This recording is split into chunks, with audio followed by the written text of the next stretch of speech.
ఇక్కడ నువ్వు 10 ఎకరాల భూమిని ఆక్రమించినావు కదా, ఎట్లా ఆక్రమిస్తావు నువ్వు శిఖం భూమిని, 10 ఎకరాల భూమిని? నీ అయ్యే జాగిరా ఇదేమనేది? తెలంగాణ కదా, తెలంగాణ భూమి తెలంగాణ చెందాలి కదా, నువ్వెట్లా 10 ఎకరాలు చేసుకుంటావు? పక్కన మహారాష్ట్రకు పోతే మహారాష్ట్రలో చట్టం ఉంది, అసలు ఎవడు మహారాష్ట్రోడు తప్ప ఇంకోడు భూమి కొనడానికి వీల్లేదు ఆ మహారాష్ట్ర రాష్ట్రంలో. ఇక్కడ పవన్ కళ్యాణ్ ఎట్లా భూమి కొంటాడు? నేను తెలంగాణ ప్రభుత్వాన్ని కోరుతుంది ఏంటంటే, తెలంగాణ రాష్ట్రానికి వచ్చింది కాబట్టి ఇక్కడ కూడా ఒక చట్టం తీసుకురావాలి. తెలంగాణ వాడు మాత్రమే తెలంగాణ ప్రాంతంలో మహారాష్ట్ర లాగా భూమి కొనే ఒక చట్టాన్ని తీసుకురావాలి.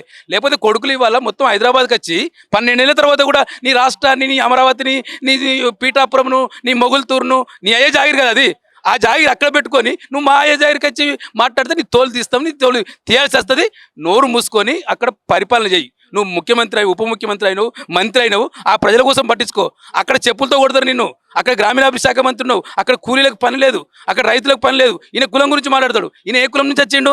కాపు కులం నుంచి వచ్చిండు. కాపు కులానికి ఒక అధికారం రావాలని చెప్పిండు. కాపు వాళ్ళందరూ ఓట్లేసిరు ఆయనకి. అక్కడ వాళ్ళ సంక్షేమాన్ని పట్టించుకోకుండా ఇక్కడ తెలంగాణ గురించి మాట్లాడుతున్నావు. అసలు నీకు ఏం హక్కు ఉంది?